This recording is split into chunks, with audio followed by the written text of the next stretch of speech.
ସ୍ୱଧର୍ମେ ନିଧନ ଶ୍ରେୟ ପରଧର୍ମ ଭୟାବହ।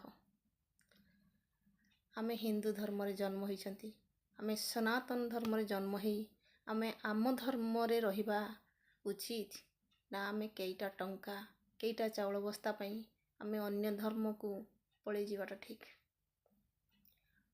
ଯେଉଁମାନେ ହିନ୍ଦୁରୁ ଖ୍ରୀଷ୍ଟିଆନ ହେଉଛନ୍ତି ବା ମୁସଲିମ ହେଉଛନ୍ତି, ବିଶେଷ କରିକି ମୁଁ ଖ୍ରୀଷ୍ଟିଆନଙ୍କ କଥା କହୁଛି, ଯେଉଁମାନେ ହିନ୍ଦୁରୁ ଖ୍ରୀଷ୍ଟିଆନ ହେଉଛନ୍ତି ସେମାନେ ଏଠୁ ଖ୍ରୀଷ୍ଟିଆନକୁ ଗଲା ପରେ କିଛି ମାସ କି କିଛି ସମୟ ପାଇଁ ସେମାନଙ୍କୁ କେଇଟା ଟଙ୍କା କେଇଟା ଚାଉଳ ବସ୍ତା କ'ଣ ଥାଇପାରନ୍ତି, କିନ୍ତୁ ସେମାନଙ୍କୁ ଖ୍ରୀଷ୍ଟିଆନର ଉଚ୍ଚ ଜାତିରେ କେବେ ସ୍ଥାନ ଦେଇଛନ୍ତି କି?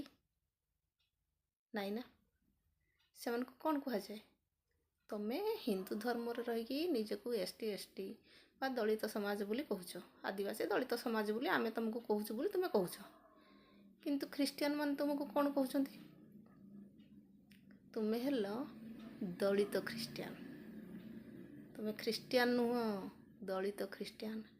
ତେଣୁକରି ତୁମେ କୁହ ତୁମେ ହିନ୍ଦୁ ଧର୍ମରେ ରହି ଆମ ଆଦିବାସୀ ହରିଜନ ଭାଇ ହେଇକି ରହିବା ଉଚିତ ନା ଖ୍ରୀଷ୍ଟିଆନ ଧର୍ମକୁ ଯାଇ ସେଠି ଦଳିତ ଖ୍ରୀଷ୍ଟିଆନ ହେଇକି ରହିବା ଉଚିତ? ପ୍ରଶ୍ନ ମୋର, ଉତ୍ତର ଆପଣମାନଙ୍କର।